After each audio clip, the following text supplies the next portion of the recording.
Okay, it's a great honor for me to have the chance to interview Dina Pearlman, who is the executive director of the Alan Robert Pearlman Foundation.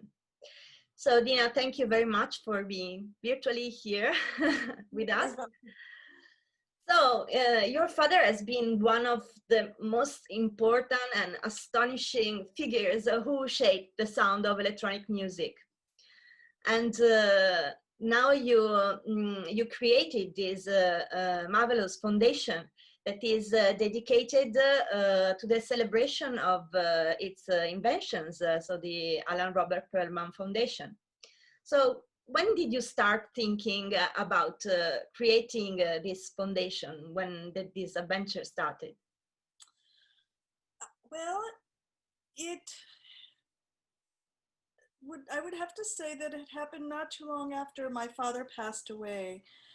Up to that point, my father he had been retired for many years, but he had recently been interested in the resurgence of interest in analog instruments in general, and his in particular. He had been approached by Korg and by some other companies to act as a consultant, and he started to renew interest, especially with the enthusiasm that he was finding, meeting people and hearing about it.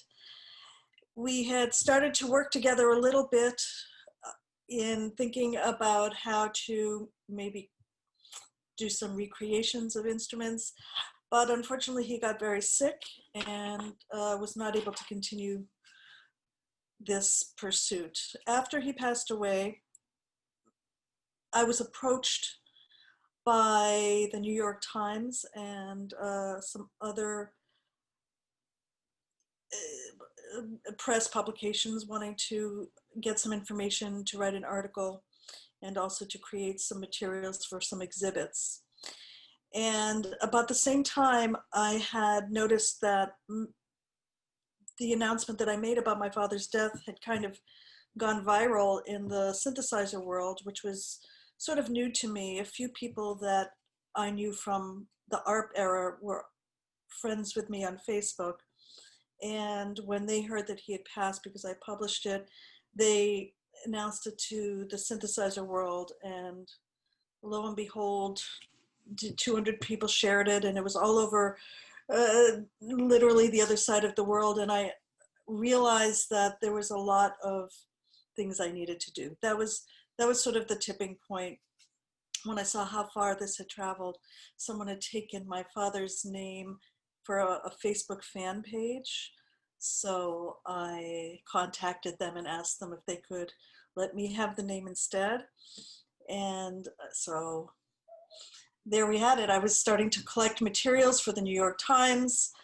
And for Michelle Moog's foundation as well. They were looking for some materials. And I said, I need to have an archive.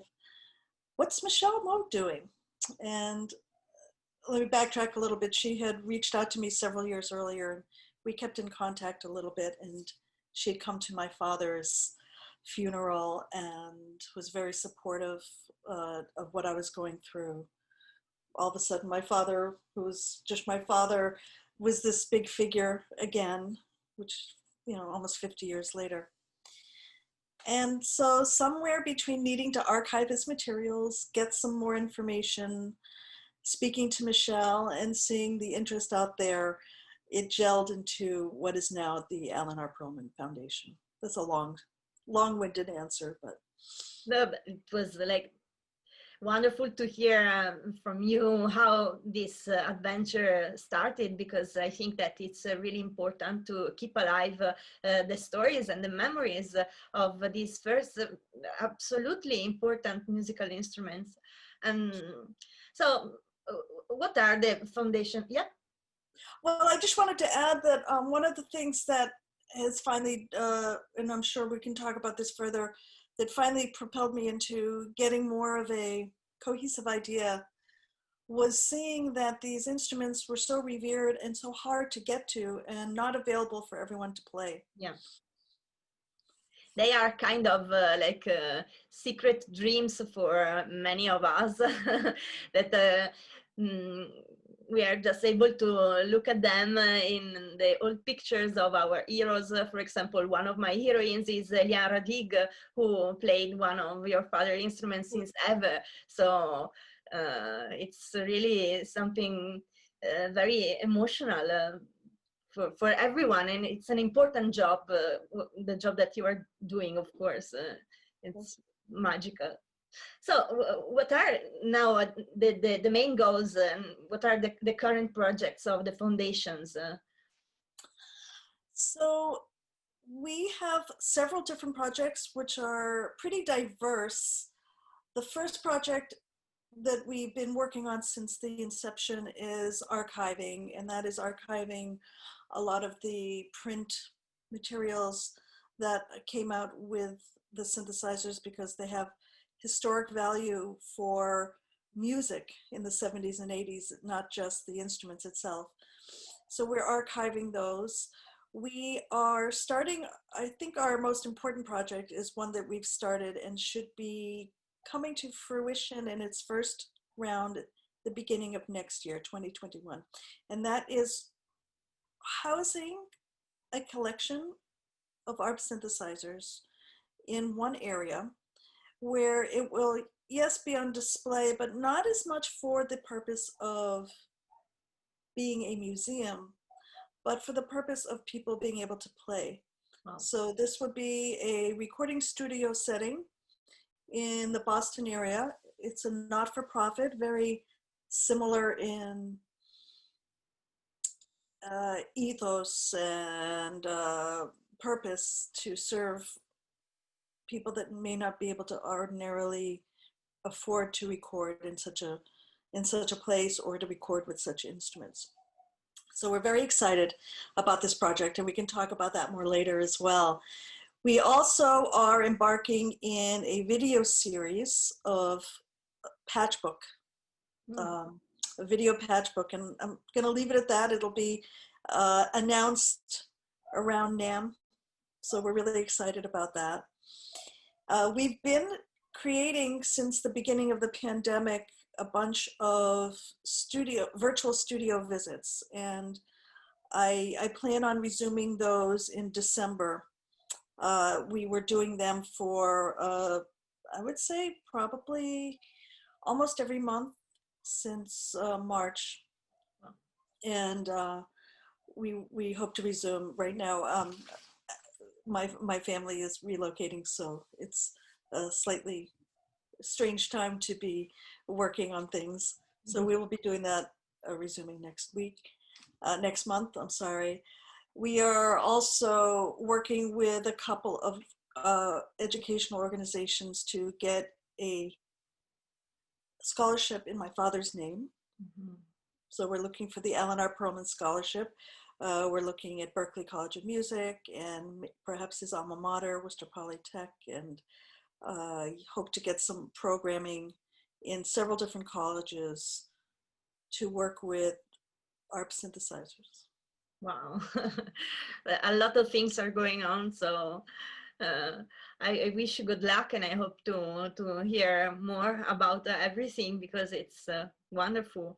So about the collection that you are putting together, what are the masterpieces, in your opinion, that will be collected in this super precious place that is not, of course, a museum, but something? So I have several from my father's personal collection. I have a string ensemble. I have a pro soloist. We have an ARP that is a vintage ARP that was autographed by my dad for, that was a gift from one of the board members. Then we have donations coming, which is very exciting. We have a Avatar and an Axe and an ARP Omni. These are all being donated to us. We have an Odyssey. We also have a Korg 2600. And of course, the creme de la creme, the 2500 at this time, unfortunately, is not in, we don't have one in the collection. And if I do say so to anyone that is hearing this, we are looking for one, with a lot of hope in our hearts. That was my father's first synthesizer. So And this is a call, a public call, please. and if it isn't working, all the better, because we have people that can fix it and bring it back. And the beauty of this is that this will belong to everybody. It's not going to be hidden away in a private collection. There's the potential for anyone who wants to be able to use it to rent some studio time for a very affordable price. So how does this will work? I mean, you will offer artistic residencies, or it's just more by appointment, or there will be both. We are going to be offering residencies as a grant. So we hope to be working for some grants, so someone could apply for a grant for a specific project. Mm-hmm. And that would be, those costs would be covered. We are also hoping to work with an artist, mentor or artist in residency, an experienced musician, to come and work with an emerging artist. And that again would be covered by the foundation. Other than that, people can come in and rent the space as they would rent any other space, and it would be highly affordable. However, we would also encourage that that money will go into the care and upkeep of the instruments. So it would be a constant ebb and flow, as we hope, a variety of people being able to use the space. So how can we support the foundation work? How can we help be helpful to make everything possible? Can we donate, or? Sure. There's the website, lnrpearlmanfoundation.org, has a big donate button in the front, and we are looking for donations. They can be a tax write-off if you pay taxes in the United States, because this is a 501c3, and that means that we are an official charity. Mm-hmm. So people can make donations, and that can they can make donations of money, but we are also again looking for donations for instruments. So if you have that dusty Odyssey that's been in your basement for decades and you're not sure what to do with it, we would give it a new home and a new life. So those are two ways that one can donate. We are also often looking for volunteers to help with projects, and we hope to be making that a little bit more evident in the coming year. So projects could involve creating content for our website, archiving, helping us archive the materials. We have been donated a large space for a database, so we hope to be able to archive music, archive film, archive books, copies of books, manuals, and things like that. So these are ways that people could help. Okay. So, and I hope that you will receive a lot of help, because I can imagine that the quantity of work that you have to do must be quite massive. It is, and it always seems to be new things coming along. So I've got a curiosity, because sometimes I feel nowadays that people, it's not really aware about the boundaries between music development, music technologies, and science. And I know that your father worked for a while for NASA, and he developed like the amplification system for the Gemini and Apollo project, isn't it? Yes, that's correct. So how did ever tell you anything about that experience? Because it's I really like to tell people about the importance of music experimentation and music research, because histories like this, they are not so frequently told, you know. So how It's interesting. My father always grew up with a curiosity of electricity and electronics, and his father was an inventor of certain movie projectors, and his grandfather worked with the phonograph. So I think that there may be a genetic predisposition that happened with technology, especially in the technology of music and film, which is why I think, you know, later on, the art played an important part in film. My father's experience creating amplifiers and op amps led to an increased knowledge base that helped him create temperature stabilized uh, components of ARP synthesizers. So it was a natural progression, but it wasn't anything new. As a matter of fact, way before he worked for NASA, he had written a thesis paper, of which I unfortunately don't have, but we are looking into finding it. Hopefully it's in his file somewhere, of a music synthesis. So he had been interested in music synthesis way back in college. A lot of this interest came from playing piano at an early age. He was brought up playing piano from a very early age. And between playing piano and the love of what he would call tinkering, playing with things, mechanical things, taking apart a radio when he was, I think, 4, and putting it back together again, and things like that. He had such an aptitude for this eye-hand coordination and involving the possibilities of invention, that I think that all contributed into just sort of this perfect amalgamation. So his love of music and keyboards, his understanding of percussive instruments, string instruments, his understanding of amplifiers, op amps, being able to work with materials that later helped him create these components, I think all work together beautifully. The other thing that was really interesting, while he didn't speak to me specifically about his time there, and I was very, very young when he was still working for Nexus. I remember vaguely going to the offices there. The fact that he worked for the space program is something that carried a passion for him through his entire life. He loved science fiction. He loved futurism. He was extremely interested in that.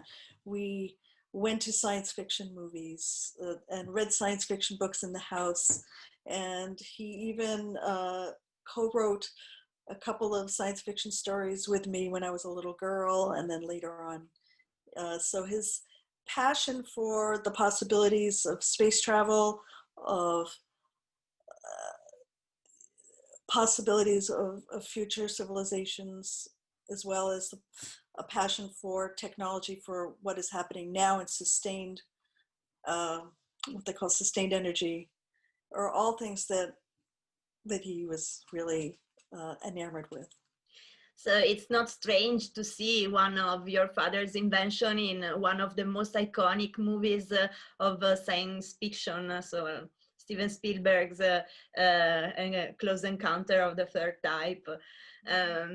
So how did your father get in touch with Spielberg, and how did it all start? Well, what's really interesting, and a lot of people don't know this probably, is that the ARP synthesizer had been involved with the movie industry for quite a while already, as far as soundtracks were concerned. Hugo Montenegro actually owned a 2500, and I remember as a little girl going to visit his house in, I think, Beverly Hills, this Hollywood mansion. I was very impressed being a little girl. And we were always in California for one thing or another, mostly AES and NAMM, but some of it also had to do with the involvement of the movie industry. Also, John Williams used the 2500 in Logan's Run, which a lot of people didn't know till recently.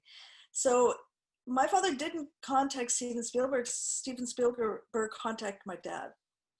And I believe it was supposed to be, they loved the way it looked, the 2500. I mean, by 1976, obviously there was much smaller and sleeker models, but the 2500 looks like the console of NASA, right? It's, Yeah. you know, it's a big instrument with flashing lights and all sorts of knobs, and it can look like an entire room, and it often could be that size. So they had their sights set on that. They called up my dad, and mind you, Steven Spielberg was not that well known at the time. I think Jaws had just come out around 1976. So they asked if they could have one of these synthesizers, and it would be a product placement, you know, like having a can of Coca-Cola kind of thing. Okay. Ironically, we never saw a logo. So unless you're, you know, what I affectionately call a synth nerd, you wouldn't know that that was a 2500 unless you knew it was a 2500, right? Yeah.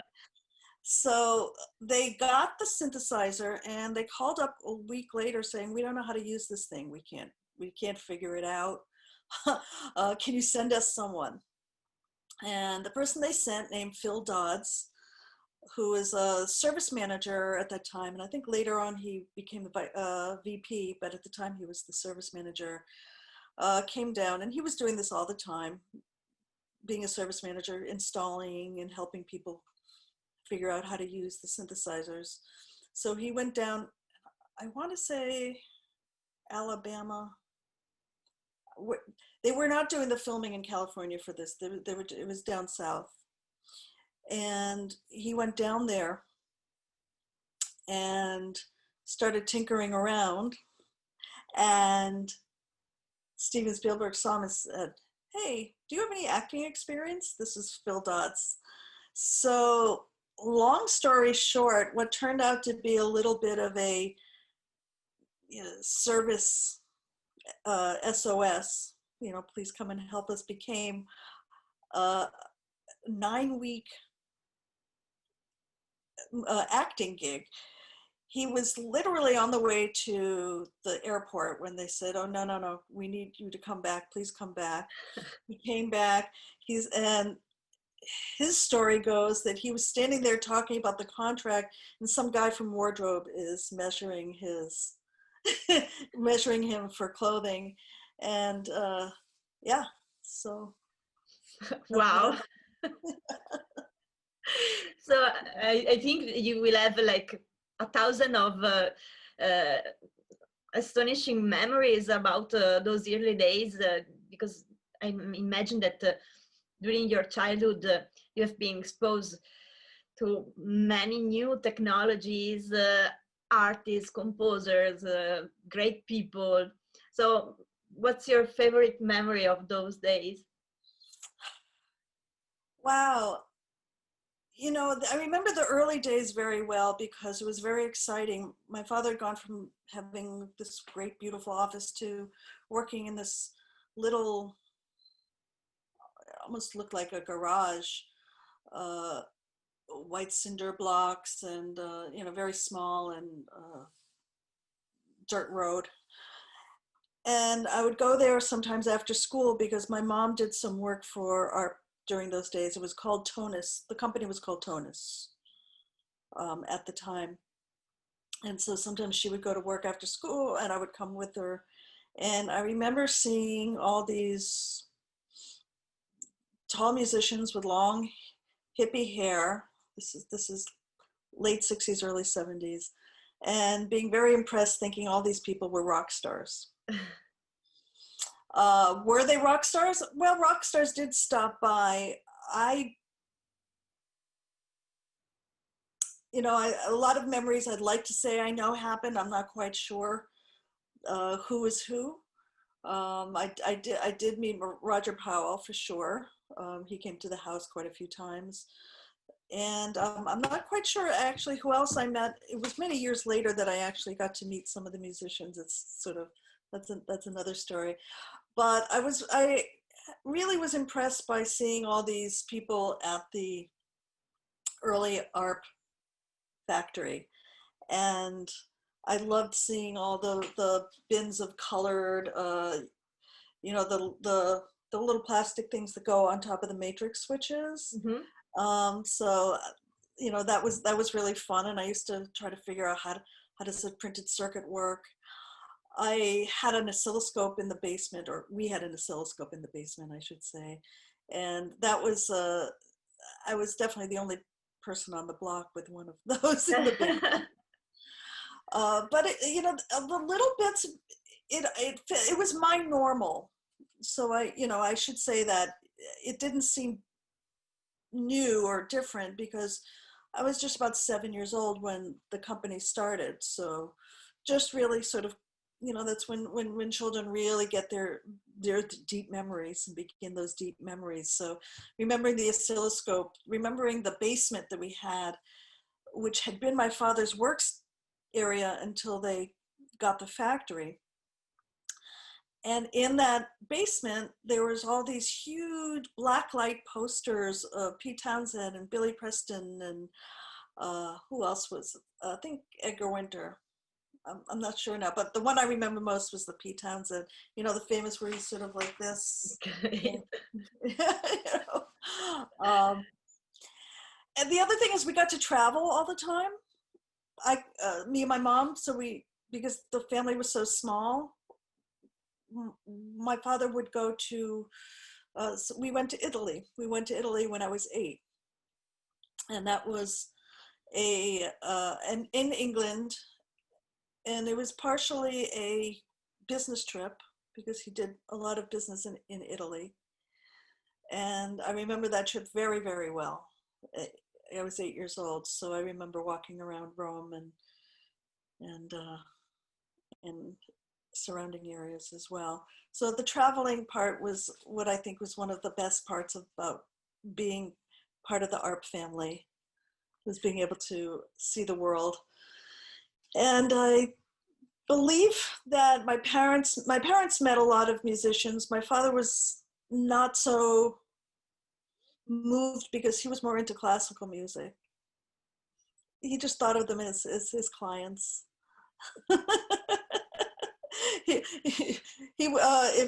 Meeting Wendy Carlos was important to him.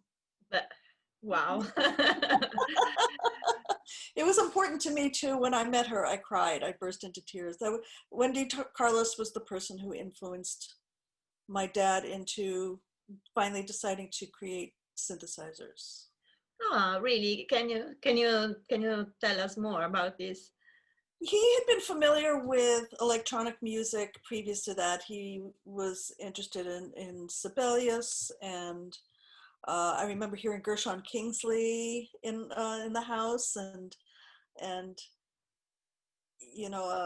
lot, and all the music that we heard was electronic music or very different. But my father, being a lover of classical music, when he heard Switched on Bach, it changed his life. It just was that what he would later call a tipping point. He believes that, if there's always one thing that's going to precipitate movement or change something, and that was his tipping point. That was, it's time for me to do this. I have to do this. So because he was not so interested in rock musicians, sometimes it was pulling teeth to get him to get me an autograph or something. Because I was starting to get into my teens, and that was more important. Oh, so this rock star and that rock star, Dad, can I get an autograph? I do remember meeting Bob Moog at the house. I remember him where he was sitting. I remember very well. So it was a rich life. It was a rich, when I mean rich with possibilities, not so much rich with money, but it was full of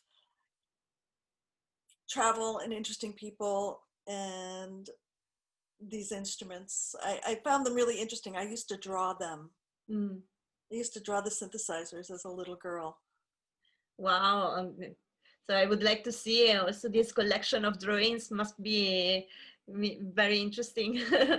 I'll send one to you. Oh, thanks. Put it up in the videos. Yeah. Okay, so do you want to add something to describe more the activity of the foundation, or how do people can get in contact with you, or?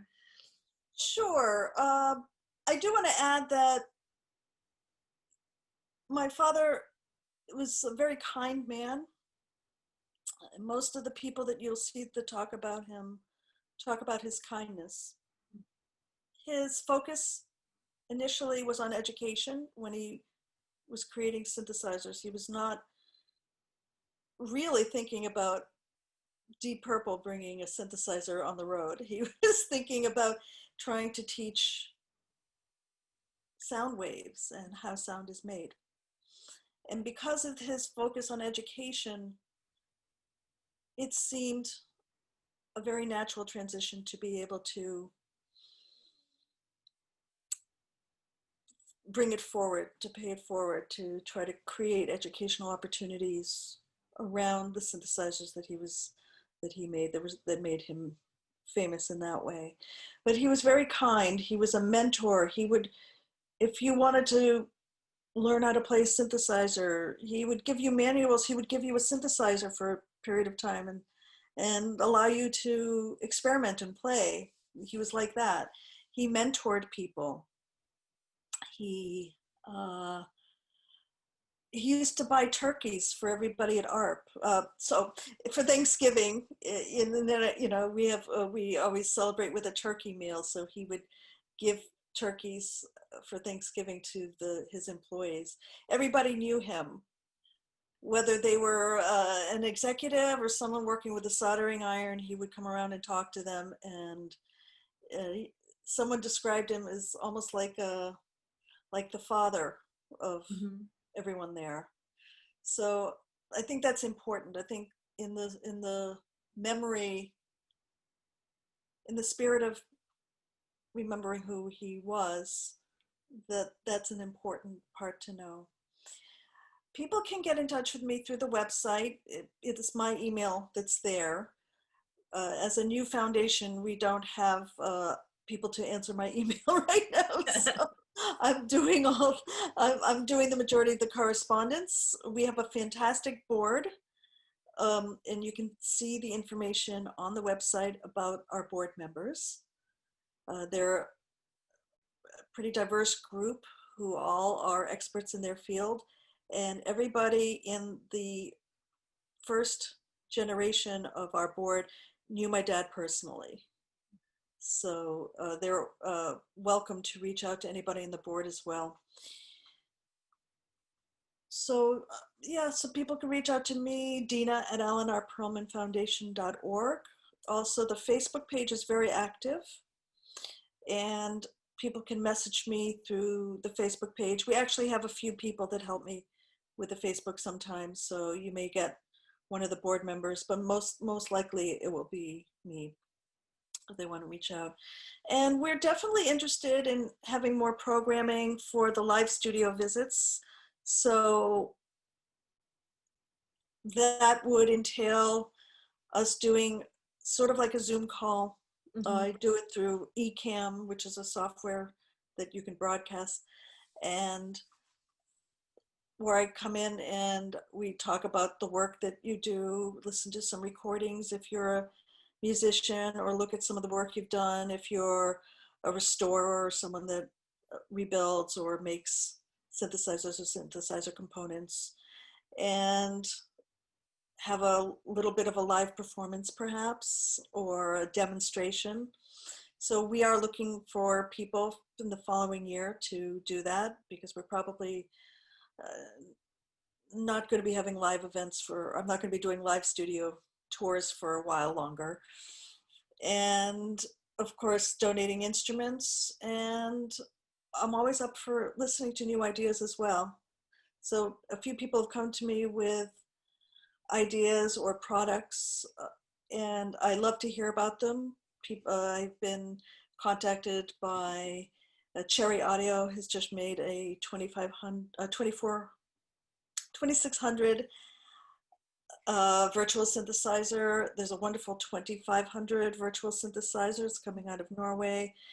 I'd love to hear about these new products when you reach out to us and tell us about them, because it feels as if people are honoring my father's work by creating these emulations. Of course. Yeah. So thank you very much, Dina. It's been really a pleasure to hear your memories and to hear and feel that art passion is still living, is still alive, and that the memory of your father will be forever with us throughout his instruments and the foundation. So I wish you good luck, and I hope to hear more very soon about the Alan Robert Pearlman Foundation. Thank you so much. Thank you.